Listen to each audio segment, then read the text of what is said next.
Dans cette vidéo, je vais vous montrer comment lancer un boost publicitaire Facebook. Déjà, il vous faudra l'application Meta Business Suite. Et une fois dans l'application Meta Business Suite, vous devez tout simplement créer une publication. Donc, vous créez une publication de ce que vous voulez vendre avec votre créative et un texte qui est adapté à votre produit ou votre service. C'est très simple, vous cliquez sur le bouton plus et vous allez dans votre galerie télécharger une image d'une créative que vous avez déjà montée au préalable. Donc, lorsque vous téléchargez votre créative en question et vous l'importez directement dans votre compte Meta Business Suite, c'est ça qui va vous permettre de gérer votre publicité. Ensuite, vous devez écrire un texte qui est très vendeur sur votre publicité. Donc, ici, ce n'est qu'un exemple que j'essaie de vous montrer pour les étapes à suivre. Donc, vous devez travailler un texte qui est vendeur comme celui que je vous ai montré dans la dernière vidéo. Et après avoir mis votre texte, vous devez d'abord publier ce que vous venez de créer. Vous publiez cette publication. Après avoir fait cette publication, vous devez faire cette publication qui va prendre quelques secondes. Et dès que la publication sera prête, vous pourrez maintenant aller cliquer sur le bouton booster la publication qui va s'afficher directement en bas de votre publication que vous venez de créer. Donc, vous cliquez sur le bouton booster la publication et directement dès que vous cliquez sur booster l'application, vous êtes dans l'interface de création du boost. Et les options qui s'affichent directement, il y a automatique, il y a recevoir des messages, il y a obtenir plus d'interactions. Donc là-bas, c'est sur l'objectif du boost. Et sur l'objectif du boost, nous allons directement mettre sur recevoir plus de messages parce que c'est ça qu'on recherche en quelque sorte. Et après ça, il y a l'application de messagerie. L'application de messagerie, c'est là où vous souhaitez recevoir les messages de vos prospects. Il y a sur Facebook, sur WhatsApp et il y a plusieurs applications de messagerie. Donc, de base, j'aime particulièrement utiliser uniquement WhatsApp parce que les clients qui viennent sur Facebook ou sur Messenger ne sont pas souvent très sérieux. Donc, vous choisissez uniquement WhatsApp comme application de messagerie. Et ensuite, vous pouvez créer les messages de bienvenue. Donc, vous pouvez constater comme chez moi, les messages de bienvenue sont déjà créés depuis, qui sont comme le How to get this product, comment avoir ce produit, votre WhatsApp. Donc, ce sont en quelque sorte les messages automatiques que les clients pourront recevoir ou pourront utiliser pour vous interpeller sur votre publication directement. Ensuite, on va directement choisir l'audience.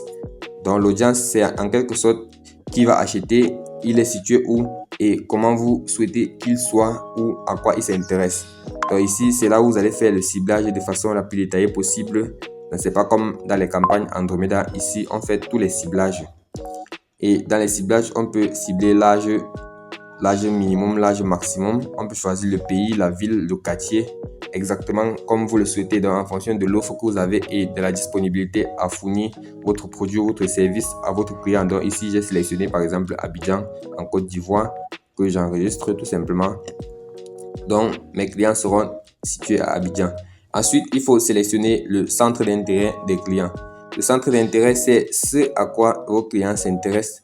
Quels sont les objectifs que vos clients recherchent. Donc, vous pouvez sélectionner une dizaine de centres d'intérêt. C'est ce que je vous recommande. Donc là, je vais sélectionner un seul. C'est pour vous montrer un exemple de comment ça se passe pour la sélection des centres d'intérêt. Vous sélectionnez comme ça, comme celui que j'ai mis e-commerce là, mais vous sélectionnez plusieurs centres d'intérêt différents.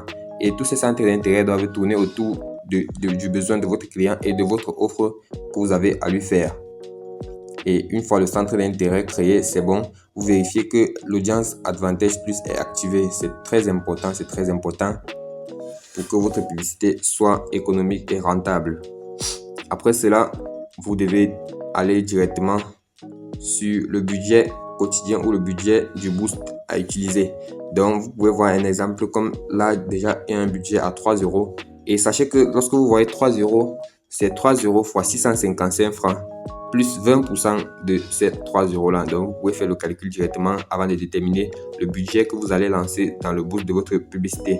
Ensuite, il y a la date de début, la date de fin et vous pouvez mettre en diffusion continue ou en diffusion limitée. Donc, Pour la diffusion limitée, c'est là où vous définissez une date de fin. Pour la diffusion continue, vous laissez votre publicité tourner et observer les résultats. Donc, c'est ce que je vous recommande de faire. Et si vous rencontrez qu'il y a un truc qui ne va pas, vous pourrez toujours tout arrêter. Et après là, il y a les informations de paiement. Donc, au niveau des informations de paiement, vous devez avoir votre carte prépayée Visa que vous allez connecter directement. Vous voyez par exemple, vous pouvez voir comment le mien est déjà connecté. Donc, le moyen de paiement est déjà connecté. C'est votre carte prépayée Visa que vous allez souvent recharger l'argent des publicités que vous lancez ou des boosts que vous lancez directement. Et après avoir tout paramétré, vous cliquez tout simplement sur publier. Et lorsque vous publiez, vous voyez que votre publication est prête et votre boost est terminé. Votre boost est terminé. Vous pouvez faire quelques petites vérifications pour vous assurer que ce que vous avez fait correspond vraiment à votre besoin. Donc tout est bon. Et là, on en a fini avec le boost. On va venir voir après si c'est en train de fonctionner normalement. On en a fini avec le boost.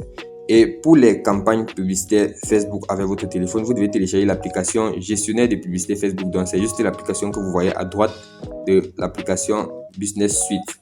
Et lorsque vous entrez dans le gestionnaire de publicité, vous cliquez tout simplement sur créer. Lorsque vous cliquez sur créer une campagne, vous allez voir, c'est le même principe que dans l'ordinateur, sauf que c'est un peu plus designé avec des photos d'accompagnement et tout ça. Et lorsque vous cliquez sur créer, vous cliquez aussi sur vente, même chose qu'on a fait dans l'ancienne vidéo. Et vous allez voir la campagne structurée de la même façon. Il y a les ensembles de publicités, il y a les publicités. Donc c'est exactement la même chose. Vous pouvez suivre le même processus qu'on a eu à suivre là-bas pour créer votre campagne publicitaire ici. C'est la même chose. Ensuite, il y a le bonus qui est Canva. Canva, c'est pour la création des créatives photos ou des créatives vidéos. Donc, en fonction de votre besoin, vous pouvez directement utiliser Canva. Et ce que je vous recommande, c'est de sélectionner directement dans Canva publication Facebook. Donc, tout ce qui concerne Facebook, vous pouvez sélectionner parce que là-bas, vous verrez les formats carré, vertical et horizontal. Et lorsque vous entrez, vous pouvez demander à l'intelligence artificielle en décrivant votre design, ce que vous voulez vendre. Par exemple, là, je vais mettre un truc qui concerne l'agriculture. Donc, c'est le design que je souhaite faire ou bien le produit que je souhaite vendre concerne l'agriculture. Donc, je mets directement agriculture et je fais la recherche. Là, Canva va me proposer plusieurs designs différents que je pourrais sélectionner en fonction de celui qui me correspond le mieux. Donc, vous choisissez un truc assez simple. Ce qui va vous permettre de mieux vendre votre produit. Bon, celui-ci que je viens de choisir, c'est un qui est payant. Donc, on va laisser l'option payante. Vous pouvez toujours valider l'option payante si vous avez les moyens de le faire. Il y a des trucs gratuits. Il y a des trucs gratuits que je vous recommande vraiment. Et vous ne prenez pas un truc qui soit trop compliqué. Donc, vous regardez ce qui vous plaît le plus, vous sélectionnez et vous pourrez faire directement des modifications dessus. Donc, c'est pas un truc qui est compliqué. Vous faites les modifications, tous les textes et les photos que vous voyez qui sont modifiables. Donc, vous écrivez en fonction de votre besoin, vous pouvez changer n'importe quoi dans cette créative et mettre le prix, la description, tout ce qui concerne votre produit, vous modifiez, vous faites comme vous voulez. Donc là, c'est en fonction de ce que vous voulez offrir à votre client. Donc les modifications dépendent complètement de vous. Vous faites vos modifications tout simplement et dès que c'est bon, vous devez juste télécharger. Donc vous pouvez voir la flèche qui est en haut à droite. Vous cliquez juste sur la flèche qui est en haut à droite et ça va vous permettre de télécharger votre créative directement dans votre téléphone que vous utiliserez pour votre publicité après. Donc, vous pouvez voir les différents formats de Facebook. Il y a Réel, Instagram, Story, Facebook et tout ça. Donc, en fonction de votre besoin, vous saurez directement quoi cliquer pour créer votre créative dans Canva. Donc, c'est une application qui est vraiment très importante que vous devez savoir utiliser. Ça va vous aider beaucoup dans vos publicités. Et là, je pense qu'on en a fini avec les publicités. Je pense qu'on en a fini. Tout est bon, tout est bon. On va aller vérifier à nouveau si notre boost publicitaire a été lancé. Vous pouvez voir le boost, la publication du boost est en cours déjà et on a écrit là en cours d'examen. Vous allez constater que lorsqu'elle est validée, le point rouge là devient tout simplement vert là où il y a en cours d'examen. Il devient tout simplement vert.